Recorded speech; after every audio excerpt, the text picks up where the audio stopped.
My husband Liam had always called our home our sanctuary, a 3-bedroom house with a small, sun-drenched garden in the back. It was the first property we had ever owned together. Every detail felt personal: the deep blue paint in the living room I had chosen, the mismatched but comfortable antique chairs I had spent months hunting for, and the overflowing bookshelves in the study, a testament to my love for literature and Liam's passion for history. For me, the house was more than just a place to live. It was a physical manifestation of my life with Liam, a quiet, peaceful space where I felt truly safe and at ease. My name is Chloe, and I had no idea my sanctuary was about to be invaded. The morning Maya arrived, our quiet life was shattered by the sound of a large moving truck screeching to a halt outside. My husband had told me his sister was coming to stay for a little while, but he had failed to mention she was bringing half of her apartment with her, including a massive, gaudy, floral couch that clashed horribly with our aesthetic, and a bookshelf so big it barely fit through the front door. Maya, Liam's younger sister, strolled in with an air of complete entitlement, as if she were a queen returning to her castle. She didn't greet me with a hug or a handshake, just a quick, dismissive nod before she began barking orders at the movers. "This couch goes in the living room, the antique bookshelf goes in the study, and make sure you're careful with the china cabinet," she commanded, her voice loud and grating, treating our home as if it were a hotel she had booked for a long-term stay. I tried my best to be a good host. I offered her a freshly brewed cup of coffee, I showed her the guest room, and I even helped her unpack a few boxes. But with every passing hour, her presence became more and more overbearing. The guest room wasn't good enough for her, so she took over Liam's old childhood room, which was filled with my art supplies, my easel, and my books. She moved all my things into the hallway without asking, stacking them in precarious piles, and when I asked her about it, she just shrugged and said, "It's a family home, Chloe. I'm just making myself comfortable." Over the next few days, her behavior grew even worse. She started using my favorite coffee mugs, leaving them unwashed in the sink for days. She took over the living room, inviting her friends over and staying up all night, blasting music and leaving a mess for me to clean up the next morning. She even rearranged my kitchen cabinets, moving my spices and dishes around so I couldn't find anything. And then she would laugh at my frustration. The lines between our spaces blurred, and I felt like a stranger in my own home, tiptoeing around a person who had no respect for me or my life. "Liam, she's out of control," I said to my husband one night, my voice filled with desperation. "She's treating this house like a free hotel, and I feel like a stranger in my own home. I can't live like this." Liam sighed, running a hand through his hair in a gesture of annoyance. "Chloe, come on, she's my sister. It's just for a little while. Give her a chance. This is her family's home too." His words hit me like a ton of bricks. My husband, who had always been my rock, was now siding with his sister. He didn't see what was happening. He didn't understand that Maya wasn't just staying with us. She was taking over, claiming our space, and erasing my presence in our shared life. And in her mind, and now in his, she had every right to. Over the next few weeks, Maya's behavior escalated, from merely annoying to a calculated campaign of disrespect. She treated my home as her own personal playground, and me as a temporary unwanted guest. She'd wake up late, leaving dirty dishes in the sink for me to find. She'd take the last of the milk, the last of the toilet paper, or the last of anything, without a thought to replenish it. My personal space, once a sanctuary, was now hers to invade. She started using my favorite vintage coffee mugs without asking, leaving them unwashed in the sink for days. She even took my favorite cashmere blanket and draped it over the hideous floral couch she had brought. A silent and infuriating act of ownership. Every time I confronted her, she'd just shrug, her eyes full of a mocking superiority. "Chloe, it's just stuff. We're family now. What's mine is yours," she'd say, a smirk on her face. Her words were a subtle form of gaslighting, an insidious way of making me feel like my feelings were irrational, and my home was no longer just mine. One Friday evening, I came home from work, exhausted and looking forward to a quiet night with my husband. The moment I opened the front door, I was hit with the sound of blaring music and the smell of stale beer and takeout food. I found a scene of total chaos. The living room was a mess of beer cans, discarded food wrappers, and empty chip bags. Maya and a dozen of her friends were lounging on my furniture, laughing loudly and acting as if they owned the place. I found Maya in the kitchen, casually scrolling on her phone, while her friends were being loud and disrespectful. The sight of her, so nonchalant in the midst of the chaos, was the last straw.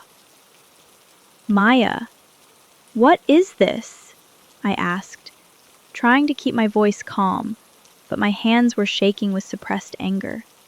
"You can't just throw a party without asking. This is our home." She looked up at me, a flicker of genuine irritation in her eyes. "It's not a party, Chloe. It's just a get-together. And what do you mean, our home? So why don't you just pack your bags and go somewhere else? It's not like you have any claim to this place."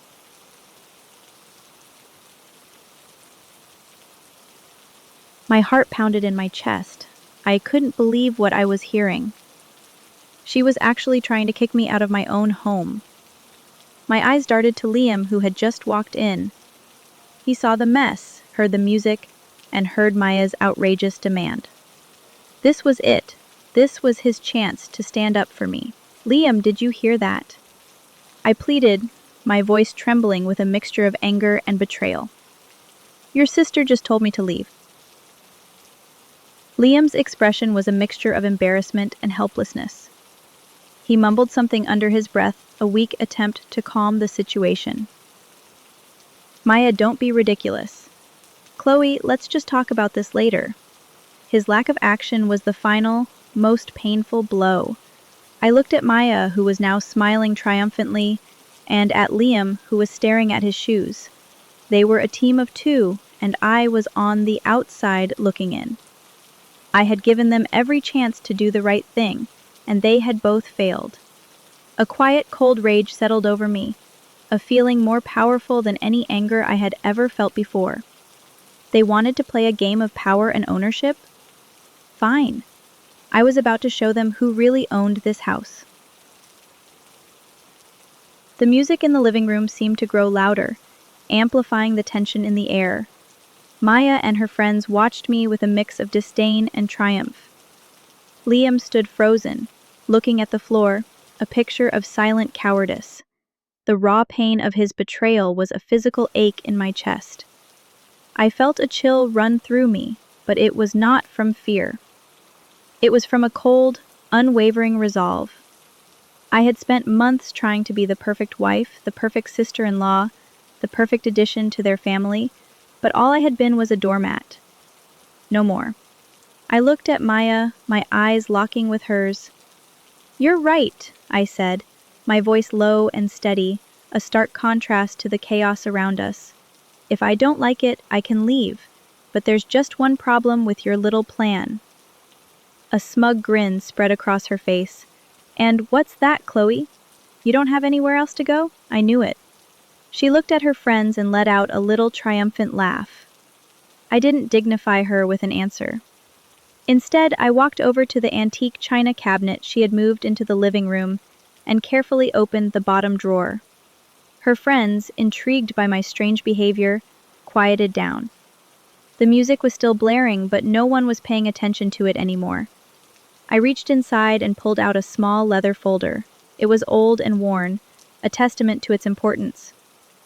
"Do you want to know who owns this house, Maya?" I asked, holding the folder in my hands. "Do you want to know who has the right to tell you to pack up your things and leave?" Maya's smugness faded. "This house was purchased a year ago, as a wedding gift. But not to me from Liam.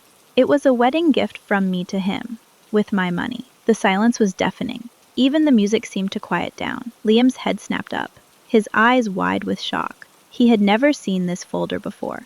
Maya's mouth fell open, and her friends looked at each other confused. I opened the folder and took out a single official-looking document.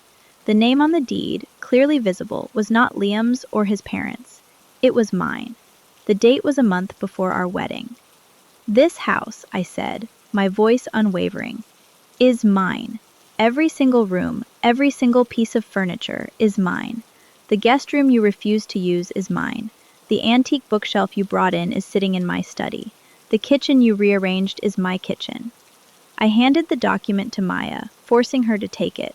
"And you, Maya," I said, my voice now cold and authoritative, "are a guest in my house, a very disrespectful one." Maya's hands trembled as she clutched the deed. She scanned the document, her eyes wide and disbelieving, searching for any sign of a lie. She looked at her brother, who was also in a state of shock. He had been so passive, so oblivious, not realizing that his wife was the one holding all the power. Her entire worldview, built on the foundation of her family's wealth and superiority, was crumbling right before her eyes. The silence was deafening. The only sound the rustle of the deed as Maya's hands trembled, clutching it like a weapon she didn't know how to use. She scanned the document, her eyes wide and disbelieving, searching for any sign of a lie, any small detail that would prove me wrong. Her friends, seeing the unfolding train wreck, began to gather their belongings, their faces flushed with embarrassment. The party was over, and the only guests left were the unwilling witnesses to a family's humiliation. "This is fake," Maya stammered, her voice shaking with a desperate fury. "You made this up. There's no way you could afford this house. It's an old family home. Liam told me so." She thrust the document at Liam, her eyes begging him to confirm her lie. Liam took the deed, his face a mask of shock. He read the details, his eyes scanning the name listed under owner. His face, which had been a picture of passive confusion, now hardened with the shock of reality. He looked from the deed to Maya, then back to me, the full weight of my secret and his sister's colossal mistake hitting him all at once. He had been a bystander in his own home, watching his sister humiliate his wife, not realizing he was standing on his wife's property. The air was thick with tension, and the only sound was the rustling of the deed as Liam's hand shook. "It's not a joke, Maya," I said, my voice cutting through the silence. "I bought this house myself, with the money I've earned from my small art gallery and my real estate investments, which, for your information, are quite profitable." My words were a cool breeze in the burning room. "I kept it a secret because I wanted to see if your family would accept me for who I am, not for what I own. I wanted to see if Liam would defend me because he loved me, not because I was a co-owner of this house." Maya looked at her brother, her face twisted with fury. "You knew about this, didn't you? You let me come here and make a fool of myself," she shrieked, the betrayal in her voice sharp and painful. Liam looked at me, a silent question in his eyes. You never told me," he said, his voice barely a whisper, filled with a mix of shock and betrayal. "Why?" "Because you never asked," I said, my voice unwavering. "You were too busy letting your sister tear our lives apart. You were too busy letting her treat me like a guest in my own home. You never saw me as your partner. You saw me as an addition, just as she said." My words were a powerful blow, and he flinched as if I had struck him. He was a boy caught between two women, but now he knew which one held the power. Maya, seeing her brother's weakness, turned on me again. "You're a monster, Chloe. You set us up. You're trying to ruin my life." "I'm not ruining your life, Maya," I said, a finality in my voice. "You did that yourself. The moment you walked into my house and tried to take over, you wrote your own ending. And now, you're going to face the music." A stunned silence filled the room, the furious yelling and desperate pleas having faded away. Maya stood frozen, the deed to the house crumpled in her hand. Her friends were gone, having fled in embarrassment, leaving her utterly alone to face the consequences of her arrogance. She looked at her brother Liam, who was staring at the floor, unable to meet her gaze. I walked over to the front door and opened it wide, letting the cool night air rush in. It was a refreshing breath of freedom after weeks of suffocation. "Maya," I said, my voice firm and final, "you have 1 hour to pack your belongings and leave. If you are not gone by then, I will call the police and have you removed for trespassing." Maya's eyes widened. "You're kicking me out? You can't do this. This is a family home." "No," I said, my voice rising with a cold authority. "This is my home, and you've made it very clear that you do not respect me or my property. You tried to make me homeless, to kick me out of my own house. You've gotten away with treating me and Liam like doormats for too long, but not anymore. Now you're going to learn a lesson about respect, and I'm going to teach it to you myself." I turned to Liam, who was still standing by the dining table, watching the scene unfold. His face was pale, his eyes filled with a mixture of shock and shame. "As for you, Liam," I said, my voice softening just a little, but still laced with disappointment. "Your sister showed you what she thought of me, and you chose to stand there and let her. Hashtag at meta, close implos, pause, close implos, interviews, all explos, emails, e6. 0.05 quote, "You stood on my land and watched her humiliate your wife. You have to make a choice right here, right now. You can either help her pack or you can join her outside." Liam looked at me, a tear rolling down his cheek. He had never seen me like this before. He had always seen me as the timid, kind-hearted wife, the one who would always back down. But now he was seeing me as the woman I truly was, strong, independent, and capable of fighting for my dignity. The weight of his inaction was finally crashing down on him. I watched as Maya, defeated and ashamed, walked to her room to pack her bags. She was no longer a guest in my house. She was an intruder, and she was being shown the door. When she finally emerged with her suitcases, her face was red with a combination of anger and humiliation. She didn't say a word, just stormed out of the house and got into a waiting cab. When she left, the house was quiet again. I stood in the living room, breathing in the fresh air, feeling a sense of peace I hadn't felt in weeks. The house was mine again, but the trust in my marriage was broken, and I knew that fixing it would take a lot more than just a moving truck. Liam was standing there, watching me, waiting for me to say something. But there was nothing left to say.